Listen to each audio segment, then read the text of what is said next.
dia, boa tarde, boa noite, galera do bem. Hoje nós estamos aqui com uma pessoa mais que especial. Todos que vêm aqui são especial, né, gente? Vocês sabem disso. É o Jake, meu professor de yoga, gente. Pra quem fica aí perguntando, nossa, Val, como é que você consegue fazer yoga sendo tão agitado do jeito que você é, hiperativa? Como você consegue? Estamos aqui agora, a prova viva do meu professor, Jake. Olá, gratidão, tudo bem? Sou o Jake, tenho 37 anos, instrutor de yoga e eu entendo bem o que a Val falou, porque eu comecei no yoga exatamente por causa disso, por causa dessa aceleração, dessa ansiedade. Então, é isso aí. O yoga ajuda em vários pontos que a gente vai conversar bastante nesse podcast. Legal. Então, Jake, como eu te falei, a gente estava... Todo mundo sabe que você conversa com todo mundo que entra aqui antes da gente chegar aqui. E, como eu estava te falando, aqui há um propósito. Eu queria saber, quem é o Jake? O Jake é o meu professor de yoga, eu sei, meu instrutor. É instrutor ou professor que fala? Instrutor. Meu instrutor de yoga. Mas quem é o Jake? Isso é uma pergunta muito difícil de responder. Hoje em dia eu respondo como eu sou um explorador. Assim, eu tento não me definir hoje em dia. Eu já passei por muitas mudanças, muitas coisas na vida que eu tentava me definir em religião, em grupos, em trabalho, profissão. Eu sempre tentei me encaixar em alguma coisa e eu via que eu não me encaixava. Eu ficava mais frustrado, assim, eu tenho que pertencer, eu tenho que ser, quem sou eu?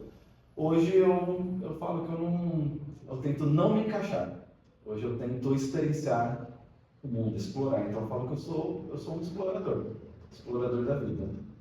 Sim, mas quando você fala que você tenta se encaixar em algum lugar e que você não se encaixa, você acha que isso de fato às vezes pode ser um pouco de falta de conhecimento sobre você mesmo? Creio que não, eu acho que é mais essa questão de eu ser muito questionador, também, vamos assim dizer, e de querer conhecer muitas coisas. Eu sou curioso, como eu falei, quero explorar, quero conhecer. Então vou, frequento algum lugar, um grupo, uma religião, alguma coisa que seja, conheço, gosto de algumas coisas, outras coisas eu não gosto, cumpri o meu propósito, eu procuro outra coisa. Hoje você tem 37 anos, né, Jake? 37. E desde quando você percebeu que você era um explorador?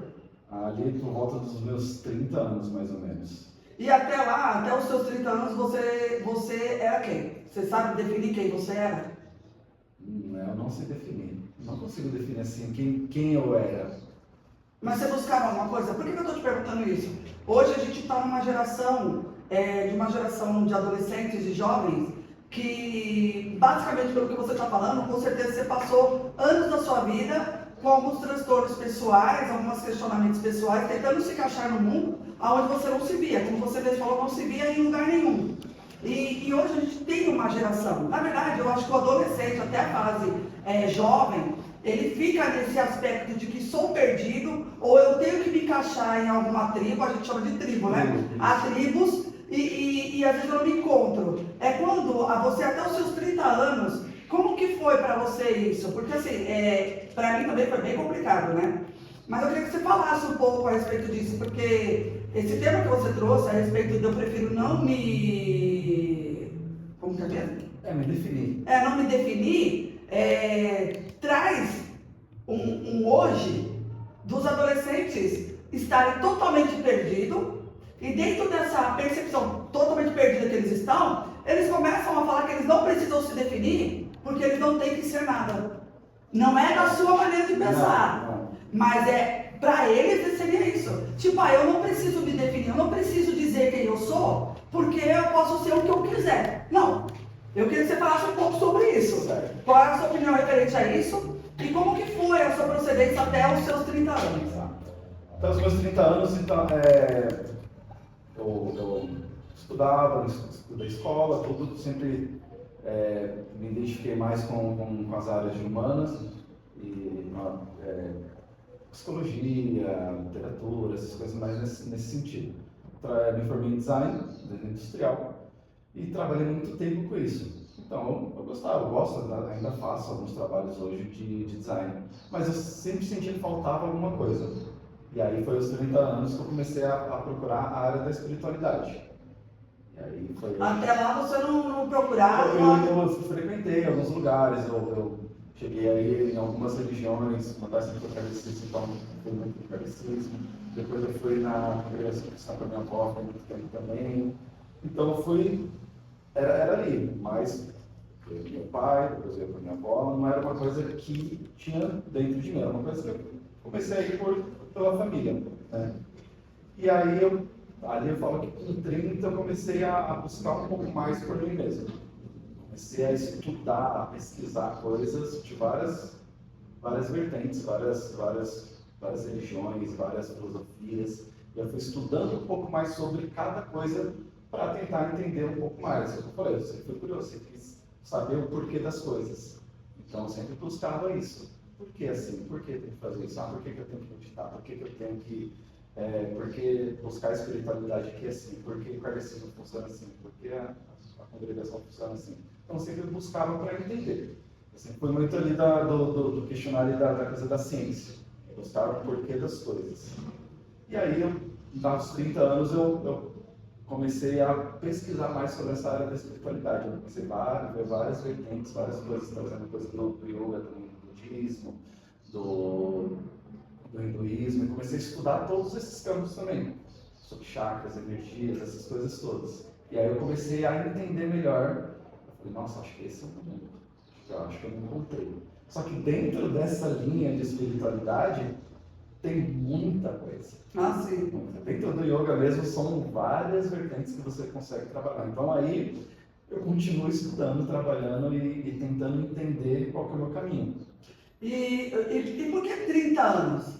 Quando foi a virada dessa chave de você falar, chega, agora eu vou buscar por mim mesmo o que o mundo tem para mim? Acho que foi quando eu fui casado, e aí quando eu me separei, que eu acho que eu comecei a buscar isso.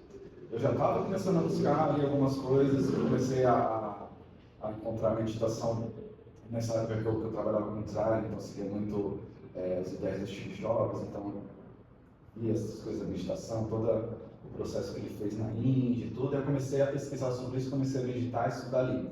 Mas acho que foi depois da minha separação que aí eu comecei a tentar me conhecer melhor. Por quê? Foi muito frustrante? Não, assim, foi um casamento bom, só que no final ali foi desafiador. E aí foi isso que fez a gente se separou por causa disso. Foi difícil, como todo término de qualquer coisa, mas acho que fez eu olhar mais para mim. Ô, Jake, você foi criado a vida inteira com seu pai e com sua mãe? Nós se separaram quando eu tinha acho que 6 ou 7 anos, se eu não me engano. Mas com sua mãe? Mas sempre junto. Presença com o pai? Sempre. Presença paterna? Sempre. Você tem irmãos, não? Tenho uma irmã. Uma irmã? Isso. Você é o filho mais velho? Sou mais velho. Você tinha muita cobrança? Não, nunca tive muita cobrança. Meus pais sempre conversaram bastante comigo. Meu pai sempre foi muito aberto, sempre de conversar bastante. Sempre conversa, sempre de explicar, de filosofar. Ele também estudou psicologia, então ele sempre foi muito de conversar. E minha mãe também sempre foi aquela mãe, continua sendo, que se doa, assim, que faz tudo, que ajuda, mas nunca tive uma cobrança. Cobrança nunca tive. E você não se cobra? Eu me cobro, hoje em dia eu me cobro mais por questões ali do dia a dia, de fazer alguma coisa, eu sou muito sonhador, sou muito do pensar. Eu tenho muitas ideias, sou muito criativo, só que eu não sou muito bom de executar. Então eu me cobro às vezes na execução. Procrastina o tempo todo? Basicamente o tempo todo. Tem coisas que eu consigo fazer, mas tem muita coisa que eu procrastino bastante. Por isso, tanto eu entrei na área do design por ter essa questão de criatividade. Essas ideias sempre foi muito bem, criatividade para falar, criar temas, textos, essas coisas sempre foi boa. Mas na hora de executar, fazer alguma coisa, principalmente como é alguma coisa que eu quero muito, que eu quero deixar perfeito ali, aí eu dou uma travada. Então, e por que você acha? Você acha que você procrastina muito por conta de você querer tudo perfeito ou porque você tem medo? O que é? Acho que é um combo das duas coisas, assim. Hoje, por exemplo, eu quero focar muito no meu trabalho em respiração, que é o que eu venho estudando há um tempo. eu já poderia ter lançado alguma coisa nessa área, ou focar um pouco mais, só que eu ainda fico ali. Mas será que vai ter um resultado? Mas será que tá bom do jeito que tá? As pessoas vão entender? Então eu fico, essa coisa, o medo de não saber ali o que vai acontecer, como que eu vou conseguir usar aquilo, e a questão de ainda não entender se está bom ou não, se está perfeito. Não perfeito, mas eu nunca fui muito disso. Eu comecei muitas coisas assim, do nada, sem precisar estar perfeito. Sempre tive essa questão de me adaptar muito fácil. Então, Sim. não é uma questão de perfeito.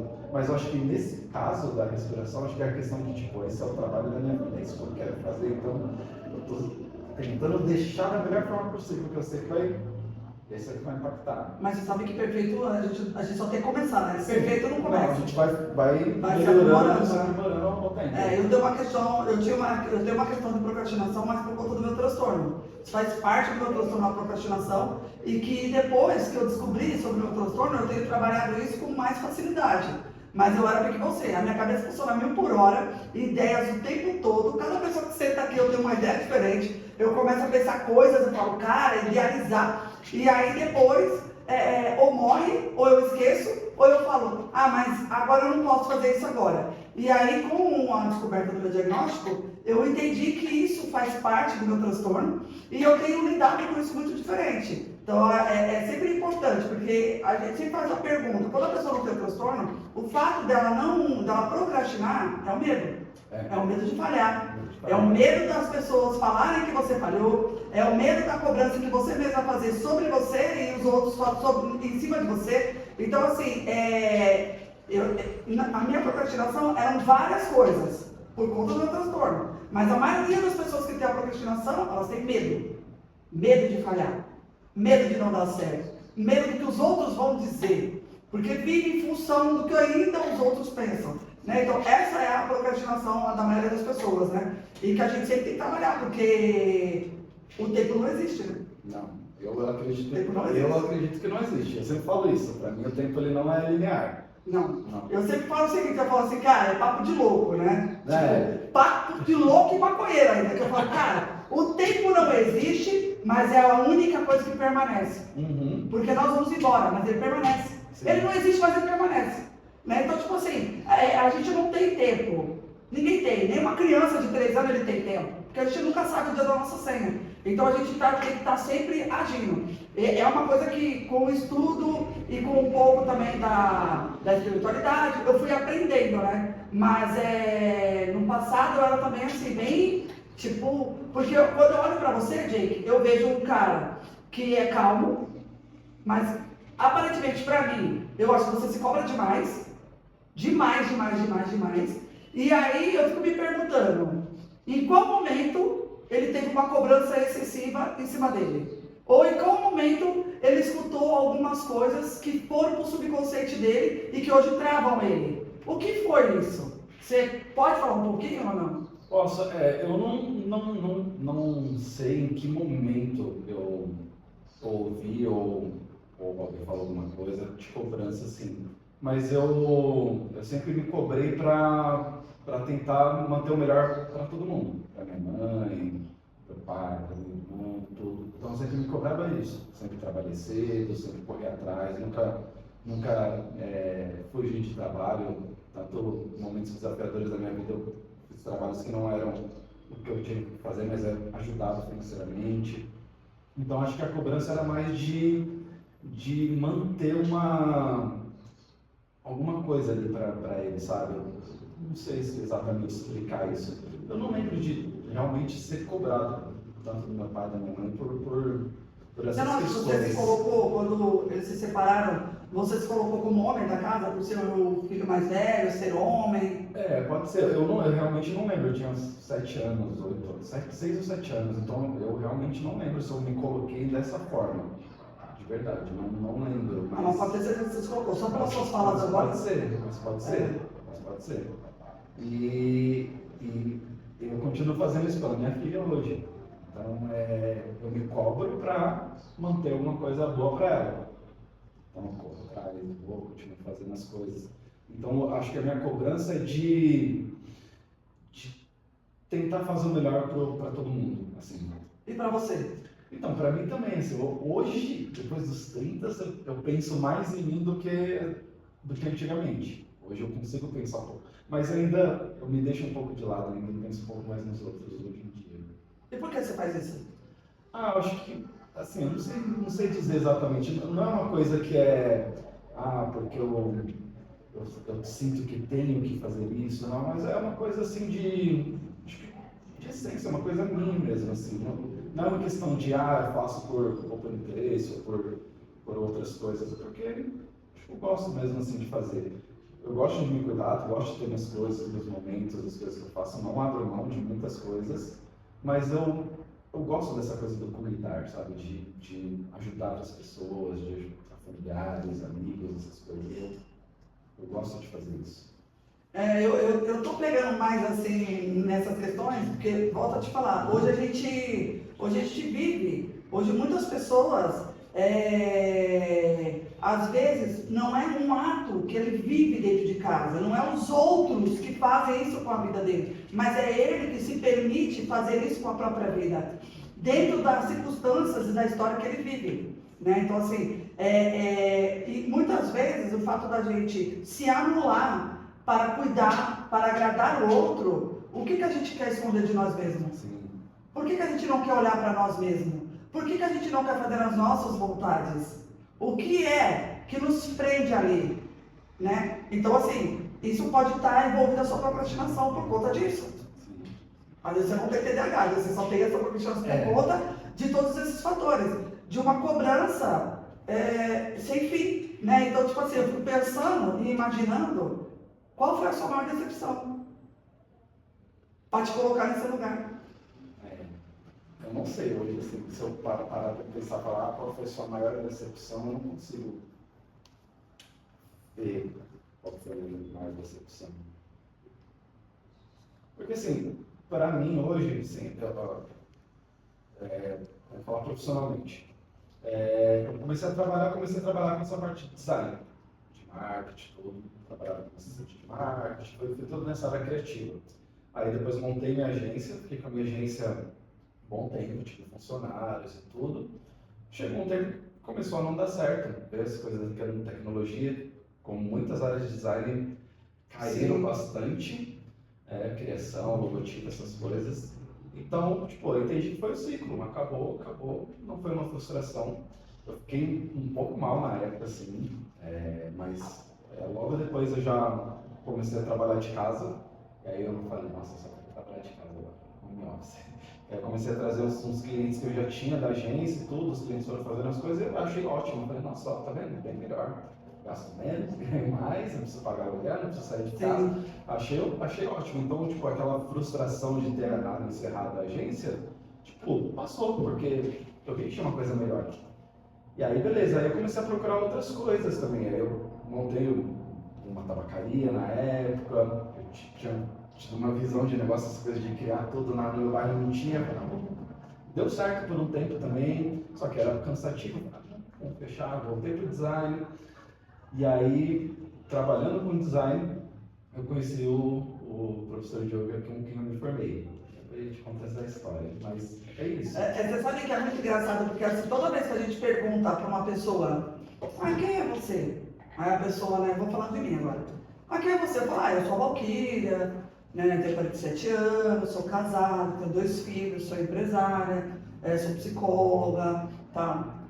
Aí eu volto a pergunta, quem é você? Isso é a sua situação de agora, quem é você? Mas todo mundo é muito engraçado. Eu perguntei quem é você sempre. Não, vou falar do meu lado profissional. A gente está o tempo todo falando o que nós fazemos, não quem somos de verdade.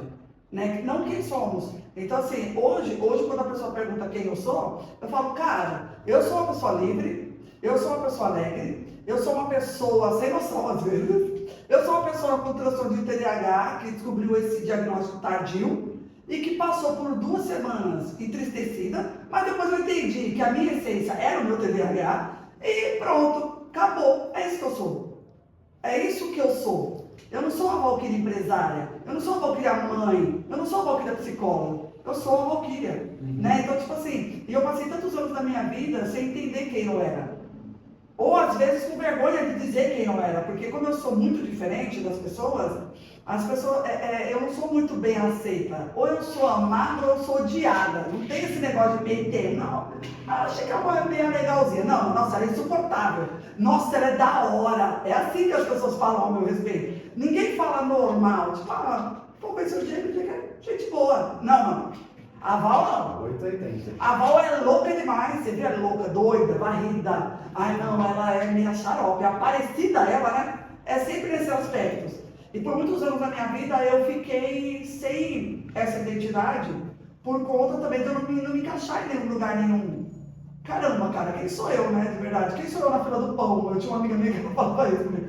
Não, pelo amor de Deus, quem é eu na fila do pão? Aí um dia eu falei pra ela, caramba, eu fico me perguntando, quem sou eu na fila do pão? Só sou mais uma na fila, né? Eu não queria ser só mais uma. Então eu acho que tudo isso me levou ao estudo, a entender a mente humana e também serviu muito para me libertar, né? Então quando eu olho para as pessoas e eu pergunto para elas quem são elas, a maioria, ou elas não sabem quem elas são, ou elas desviam o assunto e falam sobre outra coisa. E tá tudo bem, e tá tudo bem. Mas assim, é mais para que a gente reflita sobre quem nós somos, né? Porque eu acho que o mais importante de tudo, Jake, é primeiro você. Primeiro você. Ninguém dá o que não tem. Né? Então, assim, primeiro você. E aí a gente vê hoje os adolescentes vivendo em umas famílias totalmente corrompidas, uns abandonados pela mãe, outros abandonados pelo pai e pela mãe, outros só pelo pai. Enfim, porque antigamente as separações ainda se mantinham um relacionamento entre o pai e o filho. Né? O pai ainda vê o filho, gostava da filha, passeava. Hoje, quando eles abandonam de vez. Ou senão, quando eles querem, eles brigam na justiça. Então, em todo momento, existe essa situação de frustração para o adolescente. Porque depois, quando ele cresce, ele se torna uma pessoa que, tipo, cara, ou eu quero que se dane a minha família, ou eu preciso acolhê-la para dar a elas o que meu pai não deu, ou o que a minha mãe não fez. Eu preciso cuidar do meu pai, porque a minha mãe não cuidou. E a gente vai vendo isso de uma decadência total. Hoje você tem uma filha, você é separado, né? Quantos anos sua filha tem? Vai fazer 3 anos agora de junho. Pois é, hoje mas você com certeza deve ser um pai presente. Então você também teve um pai presente, e a gente está falando de você da preocupação de você cuidar da sua filha. Como é isso? Como que é a sua atitude como um pai solteiro? Assim, para mim, o cargo de pai vai ser o melhor que eu recebi na vida. Eu sou apaixonado. Ela foi planejada? Foi planejado. A gente queria ter. Um certo tempo eu não queria ser pai. Eu ficava naquela, não, ainda não sei se é isso que eu quero e tal. Não por conta da separação dos meus pais, não, é porque sempre foram os próximos, sempre presentes. Sempre estava com meu pai sempre, com a minha mãe também, morava com minha mãe, mas sempre estava com meu pai. Sim. Então, não tive essa preocupação. Mas, aí foi planejado assim, aí depois do tempo eu falei, não, é isso que eu quero. Vamos tentar, tentamos, e aí, nasceu essa pequena aí, que hoje eu sou apaixonado, assim, a missão de pai, para mim, é tudo hoje na vida. É guarda compartilhada ou não? Então, a gente fez acordo, não foi nada judicialmente feito, a gente mantém uma amizade ainda, a gente conversa, a gente se ajuda, não tem brigas nem nada assim. E a gente chegou num acordo de como a gente ia fazer. Eu falei que eu queria ficar com ela o máximo de tempo que eu pudesse, questão de trabalho, lógico, horários a gente encaixa, mas eu pego ela 3 vezes na semana, ela fica outros 3, a gente divide um final de semana fica comigo, outro final de semana que legal. ela fica em casa. Nitidamente compartilhada. Compartilhada. Vocês moram próximo? Mora próximo. Isso é importante para ela, né? Porque uma coisa eu sempre falo para o meu filho, eu falo, cara, uma coisa é você não ter um bom pai, não ser um bom marido, mas um bom pai as pessoas podem ser. Sim. Então há sempre a escolha, né? Sim. Mas, gente, vamos falar agora um pouco o que te levou para o yoga. Então, o yoga, aí entra essa coisa do quem eu sou. Eu falei ali, eu sou um explorador, sempre fui muito curioso, querendo conhecer todas as coisas, estudar, pesquisar, criativo, inovador, essa parte do cuidador que eu também sempre fui. E aí no yoga eu encontrei tudo isso. Por quê? O yoga, eu conheci o yoga através do design, do meu outro trabalho. Então, eu trabalhava numa empresa e aí eu fazia uns trabalhos de design e tinha esse professor, que é o Kurt, ele tinha um estúdio aqui em Guarulhos e ele precisava de uns trabalhos, né? Chegou lá para conseguir esses trabalhos e eu comecei a fazer uns trabalhos de design para ele, de Facebook, de artes para redes sociais, arte de apostila, essas coisas. E aí chegou um certo tempo e ele falou: você não quer trocar, fazer uma troca comigo? Que troca? Ele falou: você faz as minhas artes, faz os meus trabalhos, você faz a formação de yoga. Eu formação de yoga. Tipo, eu tinha feito yoga algumas vezes na vida. Ah, você já conhecia?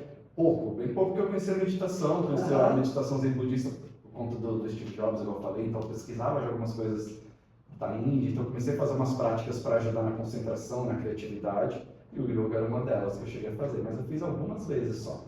E aí tinha parado, fazia tempo que eu não fazia, e aí conheci ele, aí eu falei: beleza, vamos fazer essa troca. Eu como explorador, querendo conhecer as coisas, tá bom, fechou, vamos trocar. Aí entrou aquele negócio de ajudar e querer conhecer. Então, beleza, vamos fazer. E aí foi na época da pandemia. A gente fez a primeira aula presencial. Aí quando teve a segunda aula já teve o lockdown, parou tudo. Aí foi tudo online. E aí eu ajudei bastante também nessa parte do online, porque eu já conhecia, já trabalhava com isso, então eles não conheciam muito como fazer uma live, como fazer uma aula online e tudo, eu fui ajudando bastante, então foi legal, assim, porque eu participei bastante do projeto junto e, para mim, o autoconhecimento que eles passaram até hoje é sensacional, assim, durante a pele passaram um conhecimento muito grande, não só do yoga, mas da vida também. Eles têm uma espiritualidade muito grande, eles são psicólogos também, então tem uma mente bem legal de trabalhar, de conversar. Então foi mais por essa questão. Eu já tinha as minhas coisas, eu estava bem estressado, né? Estressando muito mais fácil, assim. Eu estava me estressando. Eu não imagino você estressado. Mas era uma coisa que eu estava me estressando muito, assim, com o trabalho, eu não estava conseguindo raciocinar direito, não estava conseguindo ter muita criatividade, eu estava me estressando comigo mesmo, até. E aí, eu acho que o yoga veio nessa fase que aí eu consegui ter um respiro, uma coisa nova, sabe? Eu falei: nossa, essa coisa nova, vou buscar, vou estudar, vou fazer. E até meu TCC de yoga foi focado em yoga e tecnologia. Então, eu trouxe alguns elementos da tecnologia para juntar com o yoga. Então, milenar Fala um pouco sobre o que é o yoga, da onde ele surgiu, como ele veio e para que ele veio. Porque assim, as pessoas, elas não conhecem, né? Algumas falam umas coisas: não, mas é uma seita. Oi! O outro fala: ai, você fica lá. Religião, ou se você vai ficar lá. Eu falo: gente, mas o yoga não é assim. É igual eu tenho curso de formação em hipnose. Aí as pessoas ficam falando assim: você faz hipnose? Que legal, você vai fazer hipnose comigo agora? Eu falo: não é entretenimento. Já dou logo na mata. Falo: cara, não é entretenimento, você não sabe nem o que é hipnose, então calma. Eu não vou te dar uma cebola falando que é uma maçã. Isso daí é entretenimento. Para com isso, é ilusionismo. Não, a gente usa a hipnose para o tratamento. Hoje eu vejo até uma questão minha pessoal sobre a yoga. A yoga, para mim, ela veio para fazer divisões de águas sobre mim mesmo. Eu adoro ficar ali meditando sobre várias coisas, embora eu até ia fazer um meme esses dias, tá? Eu ia colocar assim, ó. Quando você fala pra gente fazer um relaxamento, cara, minha mente não para. Por conta do meu transtorno. Cara, eu durmo pensando, acordo pensando. Eu tenho meu processador, ele funciona 98. Cara, é muito rápido. Então assim, eu ia fazer até um meme. Eu lá, meditando com a cabeça do TDAH, assim, ó. Não, porque eu tenho que chegar para desse. Não, mas será que eu coloquei água no cachorro? Às vezes eu falei: cara, eu vou fazer um meme desse. Porque quando eu estou ali, é assim que eu estou pensando. Eu estou ali, ó. Eu não estou dormindo, eu estou pensando em mil coisas. Mas tem tipo coisas aleatórias, nada a ver com nada. Mas isso é por conta do meu transtorno. Mas mesmo assim, eu ainda consigo relaxar. Já consigo, mas é que antes eu não conseguia mesmo, porque aquilo ia me intensificando, fazendo uma sintomática no meu corpo. Lá eu consigo dividir, mas a cabeça não para. Então, Fala um pouco para as pessoas saberem o que é o yoga, para que ele serve, da onde ele surgiu. Conta um pouco para nós. Bom, vamos lá. O yoga é um método, uma metodologia, uma filosofia. Não é uma religião, não é uma seita. Tem bases religiosas, da onde ele veio. Ele veio da Índia. E na Índia já existe o hinduísmo, então tem uma base do hinduísmo. Mas, o que é o hinduísmo? O hinduísmo é uma religião ali da região da Índia, do Tibete, que ela é politeísta, então tem vários deuses, várias entidades ali. E eles trabalham muito essa questão também kármica, espiritual, eles são reencarnacionistas também. Tipo, o estilo mais ou menos do kardecismo? Isso, mas tem todas umas vertentes diferentes, eles trabalham muito a energia. Aquela região do Oriente, da China, na Índia, Japão, eles trabalham muito com isso, com a natureza, com a energia. No yoga a gente chama de prana, na China a gente chama de ki ou chi, no Japão também, que é do reiki, do ki, que é a energia vital, a energia do corpo. Então lá eles trabalham o ser humano como um ser integral, um ser holístico. Que corpo, mente, espírito, emoções não estão separados. Que é quando vem para cá essas filosofias que foram separadas. Então a mente você trabalha num lugar, o corpo você trabalha no outro, a emoção no outro. Sim. Lá eles tratam tudo junto. Então o yoga é uma filosofia, ela surgiu como uma base meditativa primeiro. As primeiras práticas de yoga eram mais meditativas, eram mais de estudos do Vedanta, das escrituras sagradas da Índia. Então era uma coisa mais filosófica, mais meditativa, mais religiosa também na época. E aí depois foi modernizando e trazendo as posturas físicas. Então as posturas físicas veio depois e aí eles foram encaixando as coisas. Então o yoga hoje, na visão ocidental, ela é um exercício físico que ajuda na mente e nas emoções. Lá na Índia, o yoga ele é uma medicina. Tanto lá tanto o yoga quanto o Ayurveda, que é uma medicina também, eles têm até ministério em política para cuidar só desse campo, só do yoga, só do Ayurveda, só das medicinas. Então lá é uma medicina, então tem universidade, lá você faz yoga. Caramba! Então na Índia tem tudo isso. Então, para mim o yoga, uma visão minha hoje, o yoga é uma ferramenta de autoconhecimento. Sim. Uma ferramenta de autoconhecimento. Dá para você trabalhar a parte filosófica, a parte espiritual, dá para você trabalhar a parte emocional. Aí depende do que você quer trabalhar e depende do estúdio, do professor também.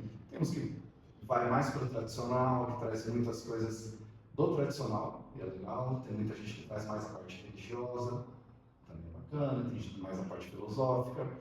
Tem gente que traz mais a parte física, dos asanas mesmo, as posturas mais intensas, como o exercício. E tudo isso é yoga. Muita gente tenta separar. Você que faz um yoga mais físico não é yoga. Você que faz um yoga filosófico não é yoga.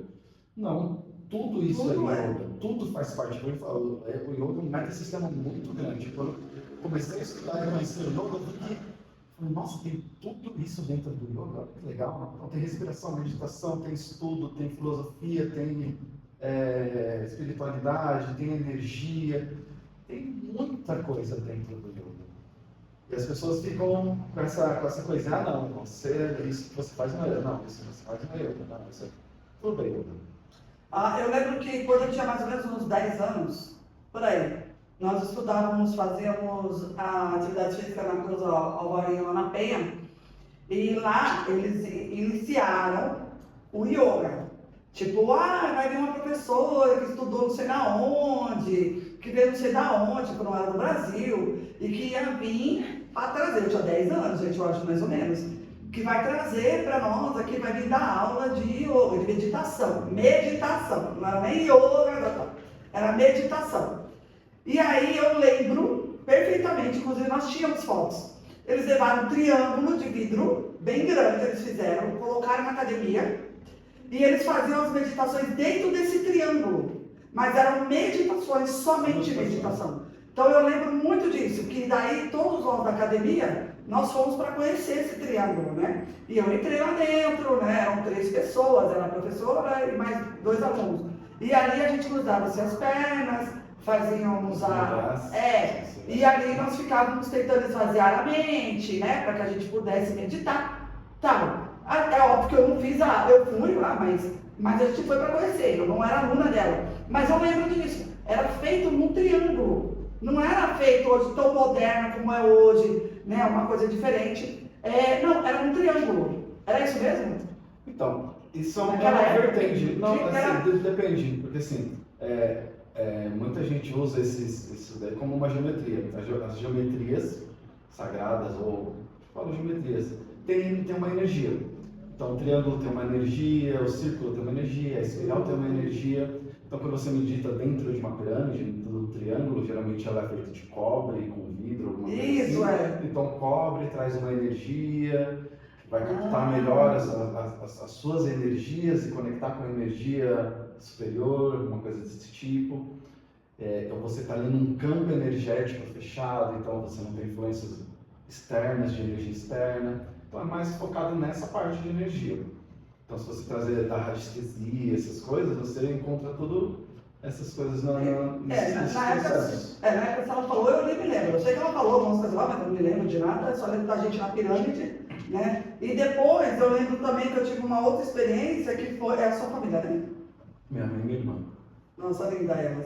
E depois eu tive uma outra experiência também, voltada para o yoga. Eu fui para passar as férias na casa da mãe de uma amiga minha, né, que é a tia Teca, lá em Marília. Chegamos lá, ela tinha um Buda na casa dela, gigantesco. E quando eu cheguei lá, a primeira coisa que ela me deu foi uma pedra verde, um colar de pedra verde. E estava pendurado no pescoço do Buda. E aí ela tinha 2, uma para mim e uma para Ju. Aí ela pegou e falou assim, eu comprei um presente para vocês. Né? E tá aqui essa pedra energizada que vai fazer, eu não lembro direito que ela falou que era proteção, o que era pra gente. Mas antes disso, nós vamos meditar. E nós sentamos em frente ao Buda, e eu achei aquilo fantástico, eu achei aquilo maravilhoso. E nós sentamos em frente ao Buda, e nós fizemos exatamente o que a gente tinha feito dentro da pirâmide, e nós fizemos lá. Então ela sentou na frente, eu e a Juliana sentamos atrás, fizemos um triângulo. E ela pegou e falou pra gente fazer a mesma coisa, tipo, fechar os olhos, esvaziar nossa mente, para que tirasse todas as energias ruins, para que a gente pudesse receber as energias boas. E aí depois ela tirou aquele colar do Buda e colocou no nosso pescoço, um pra mim e um pra Juliana. E aí ela pegou e falou pra mim, olha, e deu tipo uma outra pedra pra gente. Um colar e uma outra que ela deu pra gente. Era um pouco diferente uma da outra, mas eu lembro mais do colar, que era verde, porque eu andava com essa pedra pra tudo quanto é lado. E aí ela falou pra mim, olha, cuidado pra não quebrar, né? É importante não quebrar, porque daí enquanto... Só que se ela quebrar, porque veio, joga fora, porque de repente alguma energia que ela quebrou ruim e você joga fora. Cara, eu fiquei meses com essa pedra, meses. E quando ela quebrou, eu até chorei, porque eu achei tão lindo isso que ela fez, né? Eu falei, por ela pensar em mim, por ela querer uma proteção, jogar uma energia legal, né? Eu achei isso muito legal. E eu levei agora a pedrinha, eu fiquei anos com aquela pedra. Anos. Depois eu não sei se eu mudei, perdi, alguma coisa assim. Mas eu sei que ela não quebrou, eu perdi mesmo. Ou me pegou, não sei. Enfim, nunca mais achei ela. Mas a pedra eu continuei com ela por muito tempo. E todas as vezes que eu estava triste, eu catava aquela pedra na mão, no meu quarto, e ficava olhando, tentando trazer pensamentos positivos para mim, né? Inconsciente, tá? Porque ela não tinha falado nada disso para mim. É muito engraçado, né? Como a gente vai se levando por algumas coisas. Sim. E assim, é que quando veio para cá essas filosofias orientais, muita coisa se misturou. Então essa parte do misticismo veio de lá também, de algumas outras regiões, mas ela não é exatamente yoga, mas muita coisa se mistura. A yoga, você é aquele ser místico que tem um cristal, que acende o incenso, não é só isso. Sim. Mas também pode ser isso. E é que muita coisa se misturou e se confundiu. Então, se você faz yoga, você é aquele aquele zen, aquela pessoa zen, hippie, um colar de pedras, um incenso, e não é isso. E não é isso. O yoga não é isso. Só isso. Tem isso. E nem é maconheiro. Nem, né? Né? E aquele negócio nem lá. vegetariano. Como é que chama aquele negócio? Tem um negócio que toma, você sabe, que tipo, geralmente quando. Aí é o que eu tô te falando, como as coisas se misturam, né? E aí a gente tá falando de um conceito da pessoa. Mas eu conheço uma pessoa que ela trabalha com yoga, né? Além de várias outras funções, mas ela frequenta uma reunião. Inclusive ela me chamou para ir, mas eu não fui. Eu não fui, não sei nem porquê, porque tipo, eu também não me apego a nada, não sou questiono para cada um com a sua crença. Mas ela falou que eles faziam uma reunião, meditavam e tomavam um negócio, esqueci o nome. Ayahuasca? Ayahuasca. O que é isso? Ayahuasca já é de xamanismo. Como chama? Ayahuasca. Ayahuasca. O que é isso? É uma bebida, a gente chama de chá. É uma Isso. mistura de duas plantas, que é uma planta e uma raiz, na verdade, que é o jabuga e a chacrona. Uma planta masculina e uma feminina. E nessa mistura, elas juntam e dentro dessa mistura, elas têm o DMT. O DMT é um ativo, uma química psicoativa, que te traz algumas questões assim, de expansão de consciência. Então, isso aí era utilizado pelos índios, pelos xamânicos, pelos povos indígenas.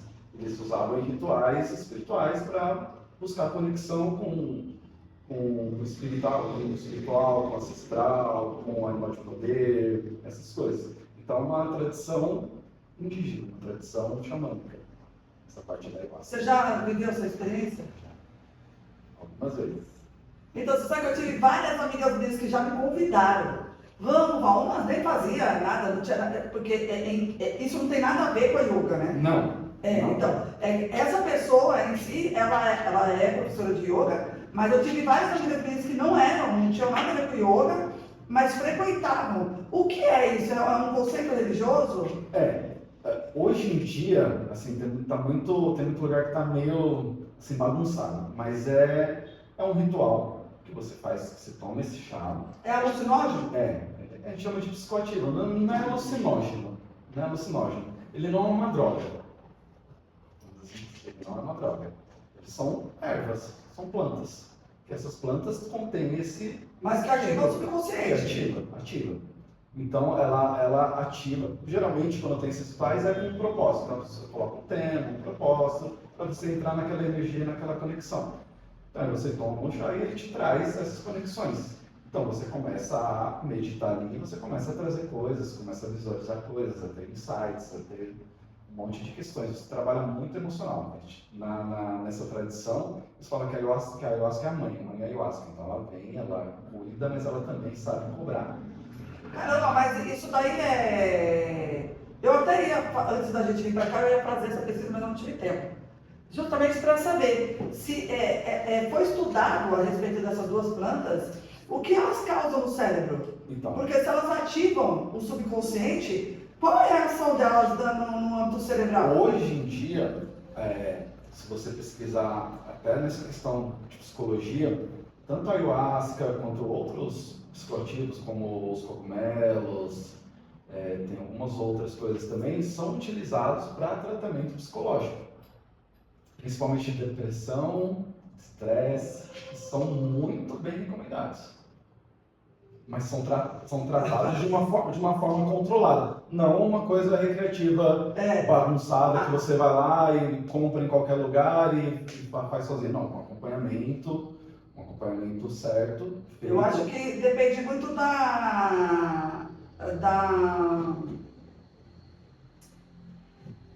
como é que se fala? Da abordagem da psicologia, né? Porque, tipo assim, dentro da psicologia clínica ou dentro da psicologia cientificamente, né, que tem o CRP, isso basicamente não é muito inviável, tá? Isso a gente já é instruído a não ser inviável. Agora, eu acredito que dentro das terapias holísticas, terapias alternativas, que a gente chama, que são os terapeutas que são alternativos, são coaches, são terapeutas holísticos, são... Agora, aromaterapia, a musicoterapia, embora tudo isso, a gente tem sim um lapso de estudos dentro da faculdade, mas os nossos tratamentos com as pessoas que são CRP de verdade, que fazem a atuação cientificamente comprovada, e aquilo que ela pode atuar, geralmente não tem isso, né? Ainda esses dias, a gente fez o TCC do canabidiol, né? E aí até eu fiquei zoando, eu falei, gente, qual é o problema? É só fumar uma maconhinha, ainda zoando. Não, você é louca? Eu falei, não, mas, gente, tô zoando, você quer, não é a maconha? Um processo, exatamente, não é a composição, é uma composição que está na maconha, mas não é a maconha. Isso. Mas aí, eu, dentro do carro, a minha cunhada falando pra mim que estava tomando canabidiol. Eu falei, como assim você está tomando canabidiol? Primeiro que nem é produzido ainda. Não, e detalhe, não é produzido ainda no Brasil.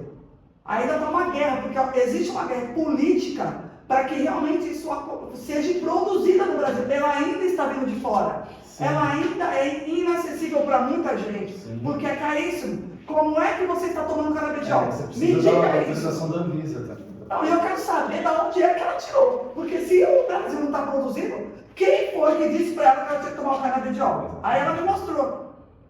E estava, não, é manipulado. Tá, ele tirou essa essência do canabidiol da onde? 3 miligramas.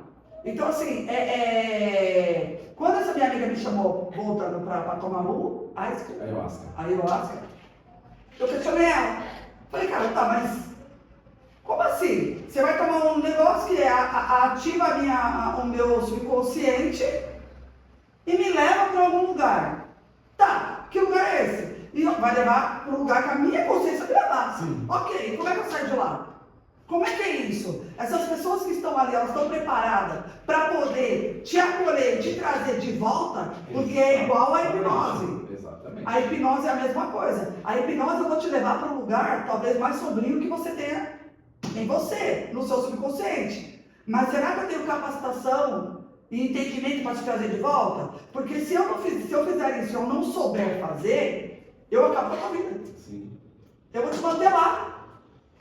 Mas a ayahuasca e todos os outros componentes que dá para usar dessa forma, é exatamente isso. Hoje em dia tem uma lei que pegou, que estava bagunçado, que só estava usando de qualquer jeito, sim, de qualquer forma, qualquer pessoa estava aplicando, que só instituições religiosas ou psicólogos podem utilizar a ayahuasca como uma ferramenta de cura.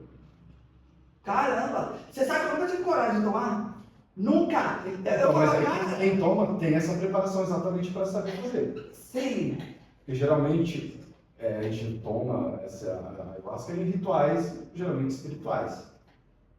Então tem uma e qual seria esse conceito espiritual? Depende da vertente. Tem uns que trabalham mais a vertente do xamanismo.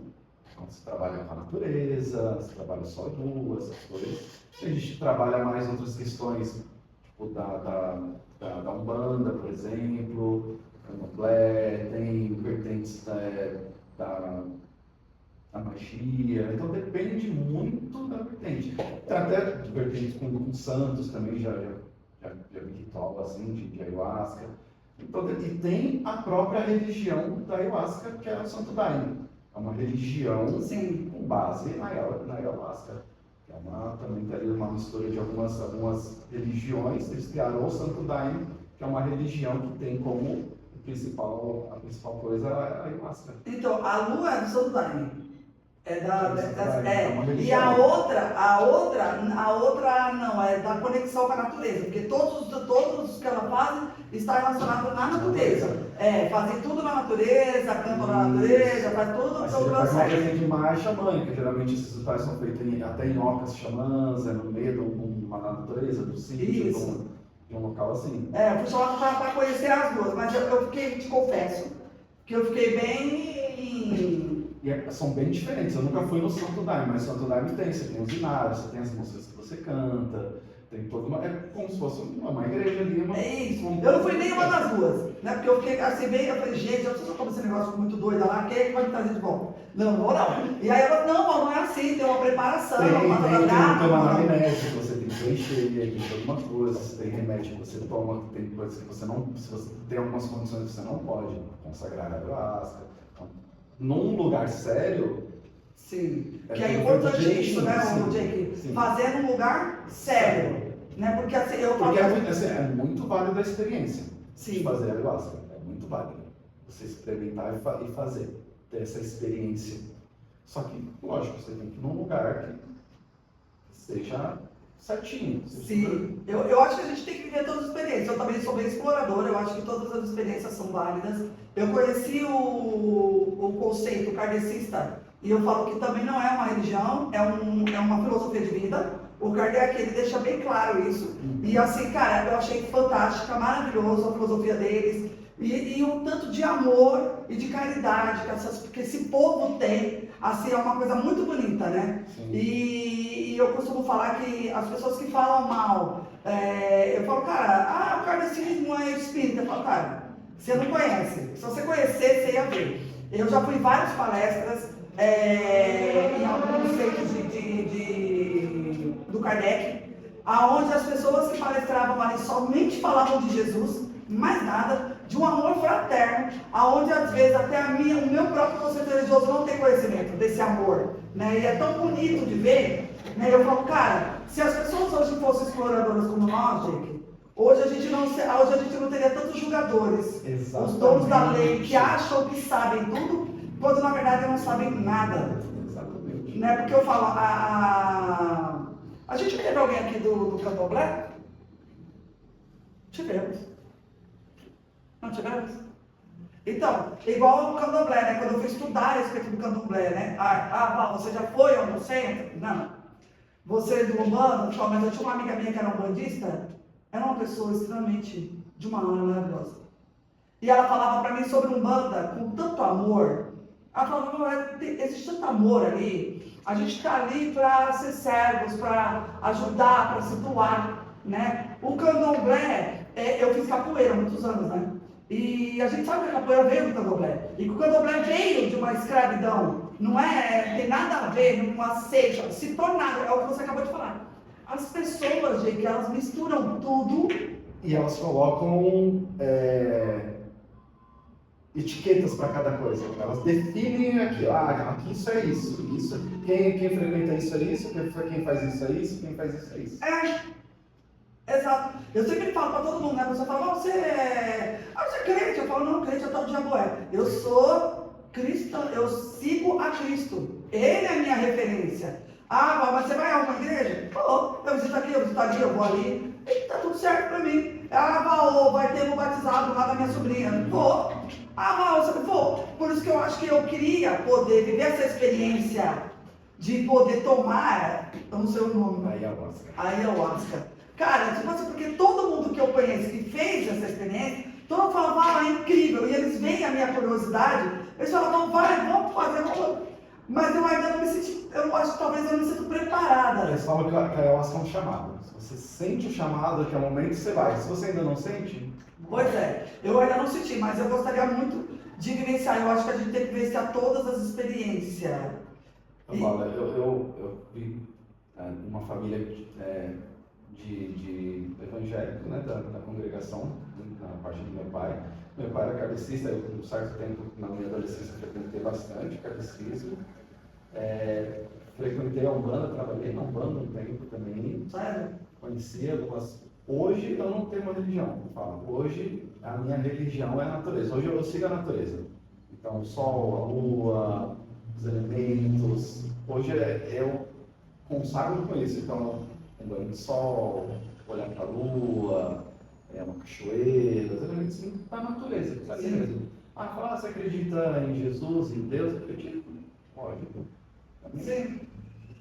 Mas é muito engraçado, né? Porque eu tenho uma conexão muito grande com a natureza também, né? Muito. Eu fico horas e horas assistindo Animal Planet. Eu fico horas. Eu fico olhando cada atitude de cada animal, de como eles se comportam, da natureza. Tipo, eu sempre fui, eu nunca fui muito assim, igual eu gosto de ir pra praia, pra ver o quê? Pra ver o mar. É pra entrar no mar? Não. Eu gosto de sentar na areia e ver o comportamento do mar, o ir.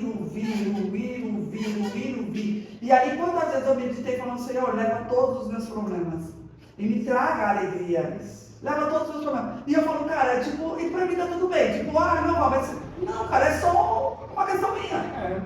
Ah, pronto. E eu falo que a única coisa que não foi corrompida, criada por Deus e não corrompida, foi a natureza. Exatamente isso. Ela nunca foi corrompida. Ela nunca foi. Ela é pura e natural. E cara, e é muito engraçado, porque na Bíblia se fala muito a respeito. Ele fala, olhais o campo dos lírios. Olha para eles. Né? Olha para o passarinho. Ele não fica conturbado. Ele se alimenta todos os dias. Toda religião, se você pesquisar todas as religiões, eles vão falar da conexão com a natureza. Sim. Sim, todas têm. Exatamente. Não. Eu acho que, eu queria também dizer que você, porque de certa forma, eu considero você um amigo meu na área terapêutica. Porque o que você faz está voltado também para a área terapêutica, né? Quando a gente foi para a faculdade, quando eu já entrei na faculdade, principalmente eu comecei a ver todo mundo falando assim, cara, onde já se viu? A pessoa fez um curso livre e ela é terapeuta, ela atende, ela Só que quando eu fui para lá, eu já tinha 2 anos de formação de psicanálise e 2 anos de formação de hipnose. E dentro dessas formações eu estudei tudo, PNL, por tudo que você imaginar, nós estudamos, tivemos matérias disso. E foi reforçado depois na faculdade também. E quando eu adentrei lá, né, igual eu fiz constelação familiar, então tudo estava adentrado dentro desse pacote que eu estudei. Eu fiquei 4 anos estudando sobre isso. 4 anos. E é claro que hoje já faz uns 9 anos que eu estudo sobre a mente humana. Mas quando eu entrei na faculdade, as coisas que eu mais ouvia das pessoas eram preconceito. Quem é você para falar que você é terapeuta? Quem é você para isso? Quem é você para aquilo? Porque é um absurdo, você não pode falar, eles não podem atuar, o CRP tem que agir no meio disso. E aí eu comecei a olhar e falei assim, sabe qual é o problema de vocês? Vocês têm medo. Vocês têm medo. Ah, mas foi generalizado. Eu concordo. Mas tudo foi generalizado. Sim, tudo. Hoje uma pessoa que dá... hoje uma pessoa, Jake, vai fazer um cursinho pela internet e ela vai falar que ela é uma instrutora de yoga. Sim. Cara, acabou. Mas essa pessoa, ela consegue se manter? Não. Ela consegue fazer a primeira leva, mas se manter ela não consegue. Porque se ela não tem conhecimento, mas isso não se trata só de quem fez um cursinho na internet, se trata até de uma pessoa que cursou a faculdade. Se ela não tiver capacidade, capacitação, não continuar estudando, ela não vai se manter, cara. Ela não vai se manter. Então não se preocupe com isso. Sim. Não se preocupe, porque se você for bom, você vai se manter. Se você for ruim, você não vai, cara. E não importa qual é o seu grau de instrução. Não importa. Que tudo é generalizado. Mas eu considero você, pelas aulas que você me dá, não só você, a Julie também. A Julie é fantástica, é maravilhosa. Então, assim, ela é fisioterapeuta, né? E ela dá aula de Pilates e ela ingressou também no yoga, né? E aí eu falo, cara, eu sempre considerei ela e agora eu considero você... Se formou no mesmo lugar. Eu considero você um amigo meu de profissão.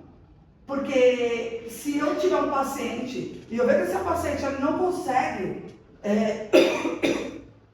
se manter centrado sozinho, eu vou indicar o Jake. Ô Jake, ó, e eu vou falar, Jake, ó, é o seguinte, eu tô com uma paciente e eu espero que você receba ela aí e que você prossiga na mesma linha de pensamento que eu. Então eu vejo você como um amigo de trabalho e de entender que a gente precisa olhar para o nosso paciente. Voltando para aquilo do que eu acho que o yoga o yoga para mim é isso, uma ferramenta para o autoconhecimento, para o dia a dia.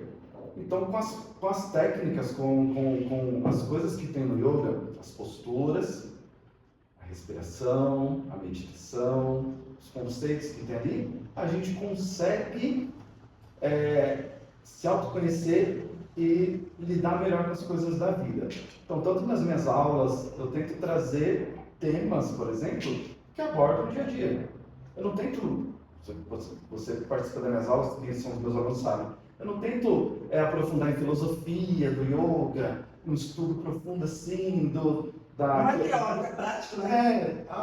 Ah, você quer estudar? Eu te Legal. a gente indica livros, a gente monta um grupo só de estudo e tal. Mas no dia a dia, na aula, as pessoas que procuram no yoga, elas querem sair desse caos do dia a dia. Elas querem relaxar ali o estresse, elas querem aliviar a ansiedade, elas querem ter um momento para elas para sair da correria do dia a dia. Elas não querem saber de filosofia, de estudo, Tem as pessoas que querem estudar? Legal, a gente vai estudar. Mas no dia a dia, para mim, o yoga é uma ferramenta para fazer a gente conseguir viver nesse mundo louco hoje. Total. E quando foi que nasceu esse projeto do yoga no Bosque Maia? Então, o yoga no Bosque Maia foi, conheci a Carita através do amigo, que é o Ricardo, que dá as corridas lá hoje com a Carita também. E aí a gente começou um projeto que tinha funcional yoga, ele me convidou, né, ele já conheceu, eu dava aula em frente ao estúdio dele. E aí a gente começou nesse projeto, começou a conversar com a Carita, a gente começou a ir para frente desse projeto. Era um projeto que era a princípio para 3 meses e a gente está continuando até hoje, aí levando esse yoga para lá. Mas independente, a gente sabe que quer dizer, eu sei, né? Que é um projeto realmente que a Carita que fez e foi para dar algo a mais para a clientela dela, né? Para o público dela. Mas uma suposição. Você nunca tinha pensado em fazer isso no Bosque antes que ela falasse? Já tinha pensado. Eu tenho meu estúdio, né, que é das aulas, a gente dá uma aula um domingo por mês lá no Bosque Maia. O seu estúdio é onde? Aqui na Faria Lima, a Casa Cósmica, pertinho. Como chama? Casa Cósmica. Casa Cósmica. Isso. E desde a época que eu me formei, eu sempre pensei em dar um yoga, eu sempre gostei de ser mais itinerante, eu nunca gostei de ficar No quadrado. Então, eu dou aulas hoje no estúdio, essas coisas, porque a situação financeira, outras coisas, pediu isso. Mas o meu plano de carreira, de negócio, é exatamente ficar no online, levando para muitas pessoas que quiserem, e fazer retiros, vivências, vai num sítio ali, vai numa praia aqui. Nossa, que legal. É o que eu quero da vida. legal. A minha energia é essa, de trabalhar assim, mais livre. E é isso, num parque, dar uma aula aqui, dar uma aula ali, é isso que eu tenho de planejamento de carreira. Mas eu sempre pensei isso, aula na natureza, fazer conexões, fazer tipo uma aula que a gente junta yoga com trilha, com cachoeira e respiração, tudo numa aula só. Imagina, a gente pega, vamos fazer uma trilha, a gente começa com uma aula de yoga, faz a trilha, vai meditando na trilha, vai respirando no final uma cachoeira para lá. Nossa, que delícia, gente, imagina. Porque assim, na verdade, o que acontece? Por exemplo, quando eu vi vocês ali, eu falei, cara, que bacana. Eu fico ainda pensando em levar uma vassoura para varrer o deck. Mas, que bacana. Tipo, ver ali, fazer uma meditação. Porque, gente, não é só meditação, tá? Fale também um pouco disso. Como que é? Explicar primeiro sobre meditação. A gente vai quebrar agora os paradigmas da meditação. Deixar todo mundo surpreso agora. Meditação não é esvaziar a mente. Não é? Não. Sério? Porque eu tento acalmar a minha, porque eu não consigo pensar em nada, só pensando um monte de coisa ao mesmo tempo. A meditação ela é muito simples e prática. Todo mundo acha que meditar é uma bicha de 7 cabeças, É difícil. eu não consigo meditar, porque todo mundo quer praticar e fazer meditação. Meditação não é uma prática, meditação é um estado. A gente entra em estado meditativo. Ela é um estado. Como qualquer outro estado, um estado de expansão, um estado emocional, ela é um estado, ela não é uma prática, ela não é uma atividade. A gente entra no estado meditativo praticando yoga, praticando respiração, lavando louça, correndo, orando. A gente entra em estado meditativo praticando outras atividades, mas a meditação não é uma prática. Meditar é você se concentrar, primeiro, no yoga a gente chama de Dharana, Dhyana e Samadhi. Dharana é o primeiro passo, é o foco e a concentração. Então eu estou respirando, então meu foco vai ser totalmente na respiração. Inspira, solta, inspira, solta. Vão vir pensamentos? Não, o ser humano não para de pensar. Não. A gente pensa dormindo. Então a gente vai sempre estar pensando. Parar o pensamento a gente não vai. Então vão vir pensamentos, vão vir, minha roupa não vai, o que eu vou fazer, o que eu vou fazer? Vão vir. Quando vir esses pensamentos, você volta para a respiração, volta para a respiração. Vai chegar num tempo que você vai se tornar a respiração. Então você já nem sabe mais se você está prestando atenção na respiração, se você é a respiração, e os outros pensamentos já nem vêm mais, você já bloqueou aquilo. Isso é dhyana, tá vendo? Dhyana, isso é dhyana. A gente entra nesse estado meditativo. Isso é a meditação. E aí quando a gente ultrapassa esse observador, então, tipo, tem um observador que sou eu, o objeto que é a respiração. Então eu estou aqui, eu estou começando a meditar. Quando eu chego junto, eu estou em estado meditativo. Quando eu ultrapasso o samadhi, é quando eu entro em expansão, conexão, que eu tenho insights, que eu tenho visões, essas coisas. Esse já é um estado além, o que eu chamo de metafísico ou transpessoal, que tem a psicologia transpessoal, trabalho transpessoal. Então, mas para mim isso é difícil.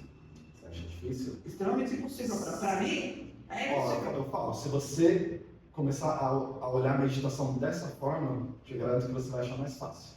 E você focar numa coisa. Não focar em desligar os pensamentos e não pensar, mas focar em alguma coisa que você está fazendo. Então, por exemplo, você vai... O que você gosta de fazer assim, de atividade? Nossa, yoga. Ficar deitado lá olhando para o céu. Então você começa a olhar para o céu, aí você começa a ver as nuvens, aí você começa a prestar atenção nas nuvens. Sim. Na forma de uma nuvem, no tamanho, na cor. Você vai olhando o céu e vai prestando atenção nisso.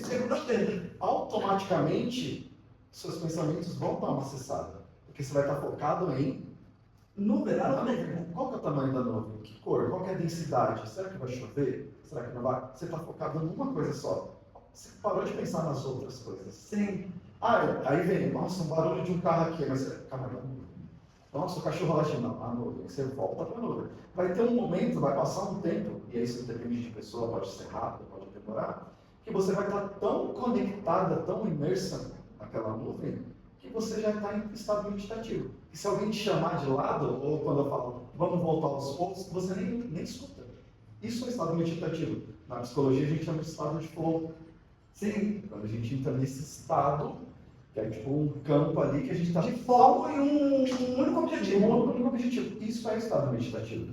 Meditar é estar concentrado, focado numa coisa só. Então, na segunda-feira, foi segunda-feira, foi terça, gente? Já terça. Na segunda-feira, na hora que eu estava lá, eu fiquei olhando para o céu. Falei, cara, eu tenho que começar a trabalhar, porque eu e minha terapeuta, porque assim, eu decidi não tomar remédio por conta do meu transtorno, mas eu comecei a buscar outras formas para que eu lide com isso, para ter um foco. Então, por exemplo, o podcast. Por que eu me foco aqui?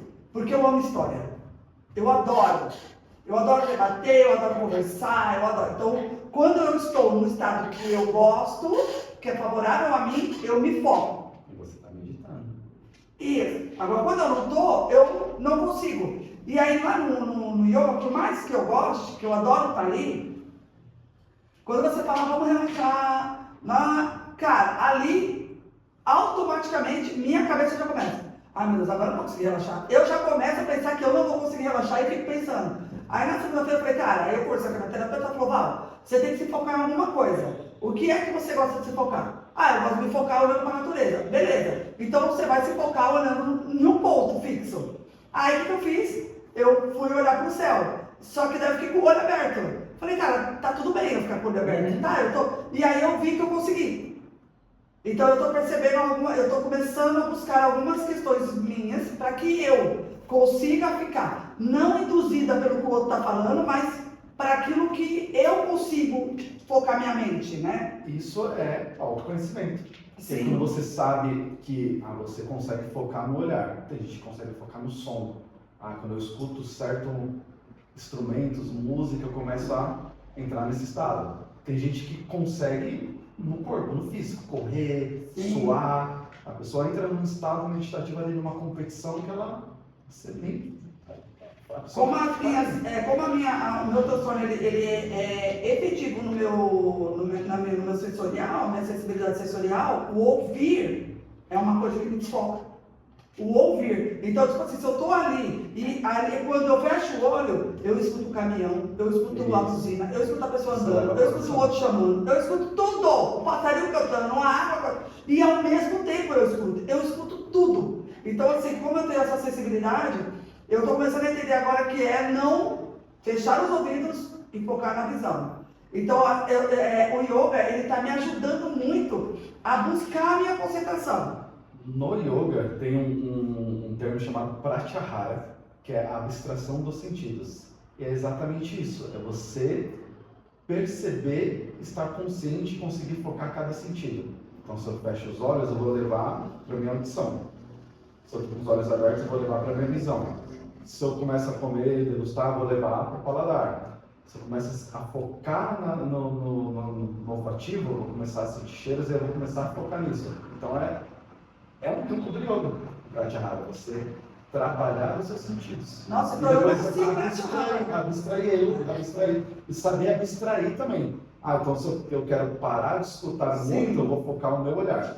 Se eu quero sentir o sabor, então não vou sentir muito o olfato. Se eu quero sentir o cheiro, então não vou sentir muito sabor. Porque aqui e aqui estão interligados e aqui e aqui estão interligados. Então eu sou praticamente um pratyahara. Ó, você tá vendo como que é engraçado, né? Tipo, como tudo é igual, só os nomes que são diferentes. Né? Porque a minha sensibilidade sensorial, eu consigo fazer isso. Por exemplo, se eu estou aqui, eu estou aqui. Se você falar para mim, você lembrou que você tem que fazer alguma coisa fora daqui? Não. Não consigo lembrar. Vou lembrar agora se a gente estiver falando. Mas, tipo, eu não lembro. Aí tem que ter alguém ali e falar para mim, para mim poder me tocar. Eu não consigo. Se eu estou no yoga, eu não penso no trabalho. Se eu não estou no trabalho, eu não penso no yoga. Eu consigo diferenciar. E se eu estou com você, eu estou com você. Eu não estou com você pensando no meu marido, eu não estou com você pensando no meu filho, eu estou com você pensando, eu tenho que voltar para a empresa. Não. Então, assim, é uma coisa, por conta do meu transtorno, eu consigo fazer isso de uma forma muito surreal. Mas isso as pessoas deviam fazer o tempo todo. Sabe como isso se chama? Estado de presença. Sim. E aí volta aquilo que a gente falou de porque a maioria das pessoas não consegue. De não acreditar no. A gente não acha que não existe tempo. Sim. Só existe o presente, só existe o agora. Sim. E se a gente não souber aproveitar o agora, o presente, se a gente não trabalhar esse presente, a gente vai viver ou ansioso ou depressivo. Esses tempos atrás a gente reveu umas amigas, né, de muitos anos, fazia mais de 15 anos que eu não as via. E aí quando a gente se reuniu de novo, ela falou, cara, você é a mesma pessoa. Cara, você não mudou nada, você tá do mesmo jeito. Não só a aparência, mas o jeito, Val. Falei, não, eu mudei algumas coisas, né? Deus transformou o meu caráter, mas a minha personalidade não muito.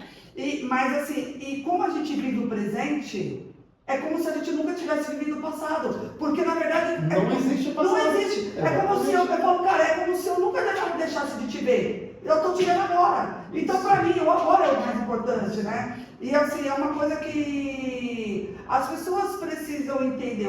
As pessoas hoje estão muito depressivas, estão muito tristes, estão muito tendo vários sintomas e transtornos por conta de não entender. Eu entendi que também, mesmo eu tendo o meu diagnóstico tardio, mas isso me ajudou muito bastante com quem eu sou hoje, né? Porque o transtorno de TDAH, no meu caso, que são casados com vários outros transtornos, ele me possibilita isso. Mas eu entendo que não é para todo mundo. E que, infelizmente, as pessoas sofrem ainda. E muito. Sofrem pensando no que vai ser amanhã, sofrem se vai dar certo, sofrem com a procrastinação, sofrem com o orgulho, sofrem com o coração cheio de amargura. E eu falo assim, cara,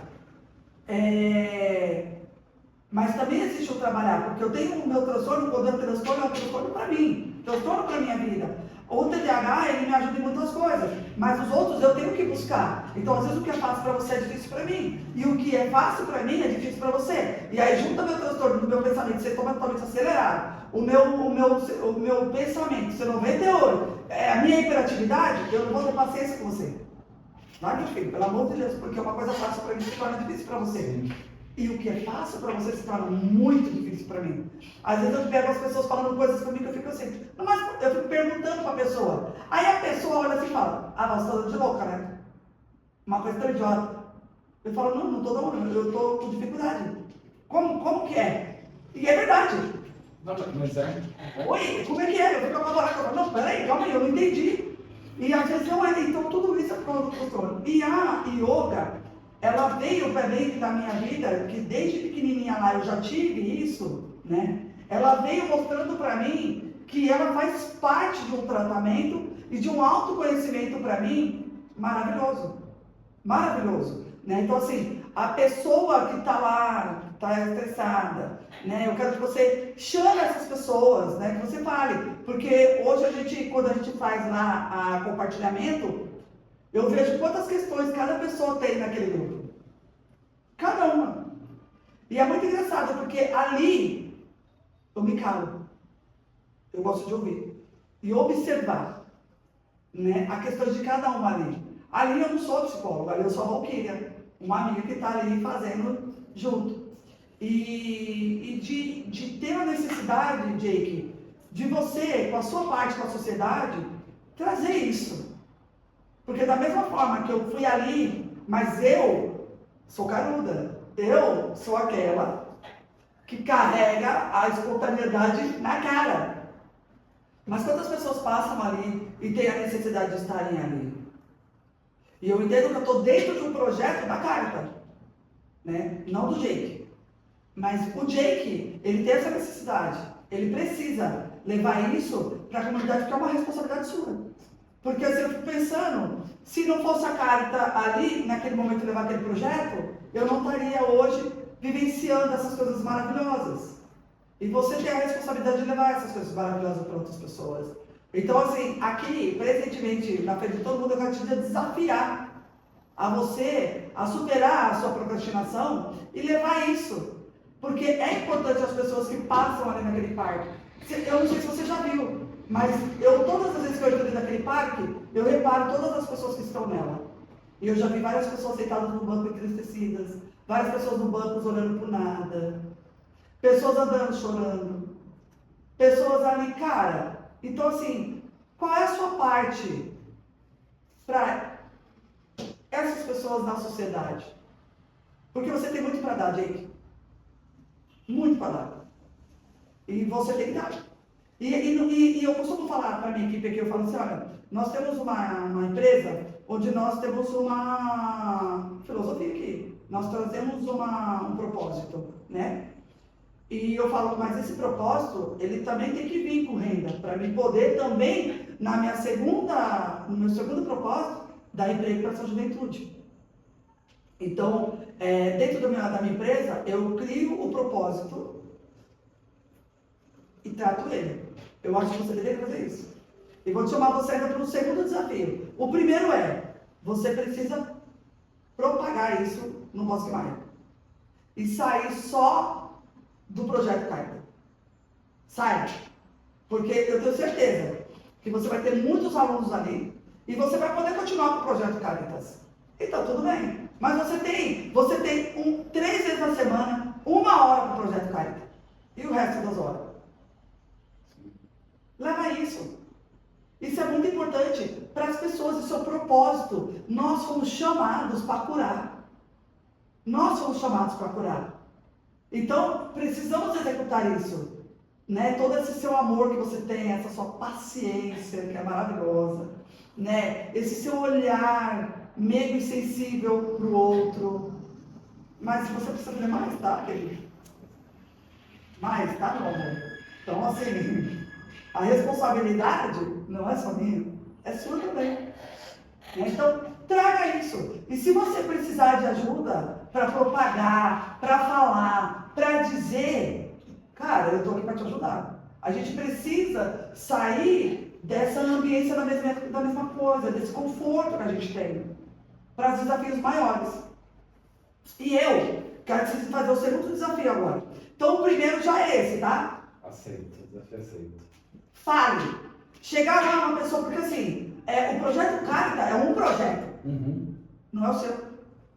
Não é o teu. É dela. Não é teu, ok? Você tem que fazer o teu agora. Pronto. E dentro daquilo que Deus é tão bom e tem um propósito tão grande na tua vida, que Ele te colocou como uma pessoa nesse primeiro projeto para que você ande. Mas você não está andando, tá, querido? Você está parado.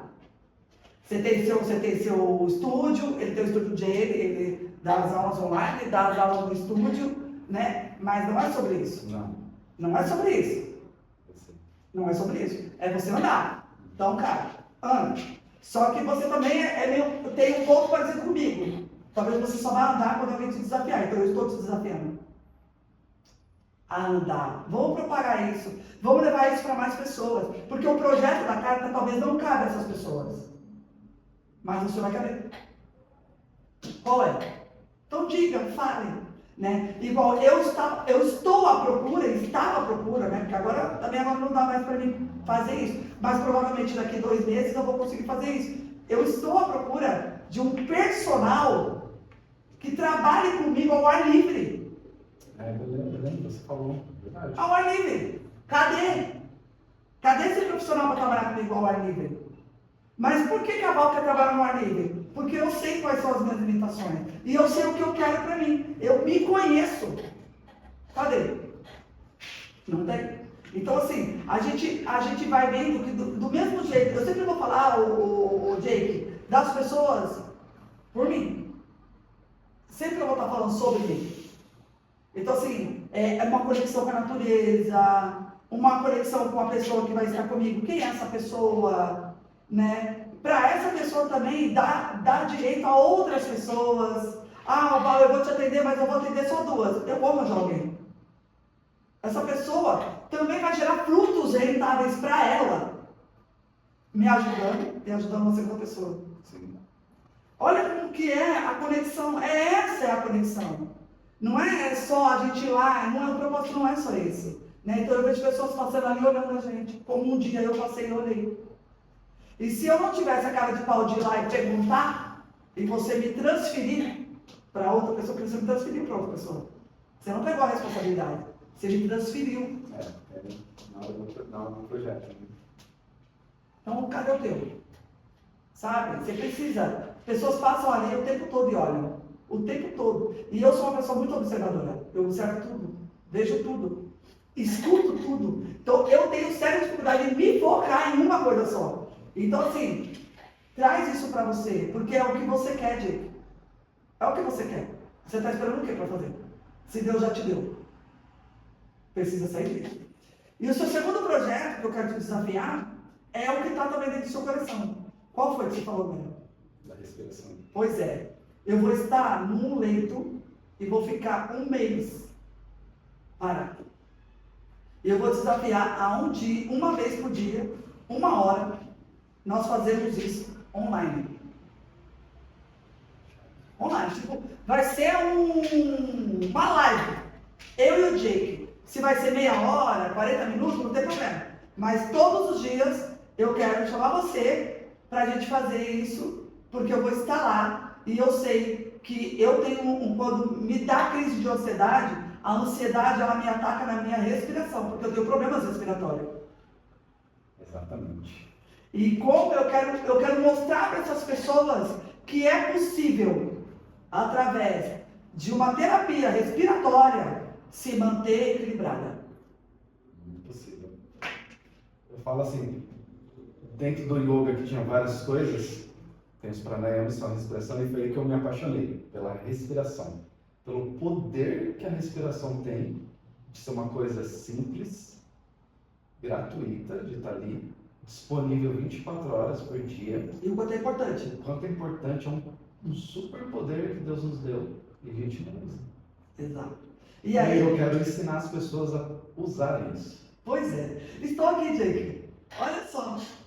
Porque, na verdade, tipo, a respiração, ela ajuda em tudo.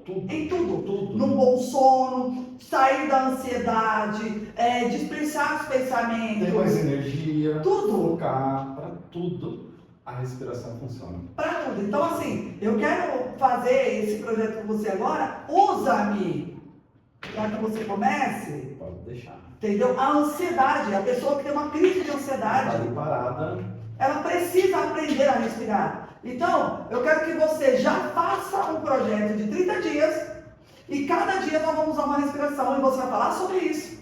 Então, eu vou te arrastar para que você mostre para as pessoas o que você tem de melhor e que elas possam entender que diante disso elas podem proporcionar para elas um momento melhor. Nós precisamos de levar uma outra coisa para o mundo. Ontem mesmo uma amiga minha, o marido dela falou para mim, Val, cara, você vai ser um sucesso na internet. Porque você é muito espontâneo, né? Você não trata coisa que você já falou, você não tá nem aí. Porque o outro pensa, porque o outro vai dizer. Isso foi um processo, tá, Jake? Para eu chegar nesse momento que eu tô. Eu não nasci e nunca me importei com o que os outros falam. Isso é mentira. Eu sempre me importei. E talvez eu tenha sido uma pessoa refém disso durante muito tempo na minha vida. Mas quando eu entendi que eu precisava me livrar disso, porque me fazia mal, foi a partir desse momento que eu comecei a mudar tudo. E eu falei, cara, não, peraí, por que eu me importo com o que os outros falam? Por que eu me importo em estar sempre bem aparentada para o outro? Por quê? Por que eu tenho que usar maquiagem? Porque o outro quer? Porque eu estou aparecendo na internet? Dane-se! Eu não gosto. Eu não gosto. Eu não uso maquiagem, Jorge. Dane-se! Eu sou o que sou. Acabou o assunto. Quem gosta, gosta. Quem não gosta... Tá tudo bem. Se Jesus não foi amado por todos, se Jesus não convencer todos, por que eu vou querer? Quem sou eu na fila do povo querer convencer todo mundo? Ou para simplesmente me mostrar e falar, não, vocês têm que me aceitar. Cara, desculpa, se você não me aceita, mas eu sou assim. Então assim, eu, Jake, cheguei no ápice de uma liberdade total. E sabe o que eu mais desejo no meu coração, de verdade? É que todo mundo tenha essa liberdade que eu tenho. Porque, cara, foi uma cura pra mim, surreal. E eu vou falar, eu não tenho problemas? Mas é diferente hoje. Hoje, o seu problema não me afeta. Se eu puder te ajudar, eu vou te ajudar, mas ele não me afeta. Ele não me pertence, ele é teu. Ele não é meu. Então, assim, é uma coisa que eu me tornei muito livre. E o que eu quero hoje levar para as pessoas, Jake, é essa. E você faz parte disso. Você faz parte disso. Você faz parte disso para que eu possa mostrar para as pessoas de verdade. A Carita faz parte disso. Muita gente que senta aqui nessa mesa fazem parte do meu propósito. De levar para as pessoas que é possível. Quando você acabou de falar agora, é gratuito. A respiração é gratuita. É o que Deus nos deu. A água foi uma coisa que Deus nos deu, é gratuito. Beba água. Natureza, o sol. Exato. Lua. Então você ir lá e levar pra gente, fazer um projeto. Cara, fazer um projeto no Bosque Maia. Nós vamos andar, vamos fazer lá, vamos respirar. Esse projeto para as pessoas com um preço acessível. Porque hoje o que eu pago pra Carita, eu nem sei o que, mas é um preço acessível. Cara, e essas pessoas poderem ter esse projeto com você, é você estar se dando pro mundo. É você estar olhando essas pessoas e ter a empatia de que elas têm a necessidade delas aprenderem também. Jake, tem muita gente ensinando idiotice na internet, cara. Muita. Cadê você? Muita. Então a gente vai começar esse projeto. Mas a gente vai ficar 30 dias e eu depois quero que você continue.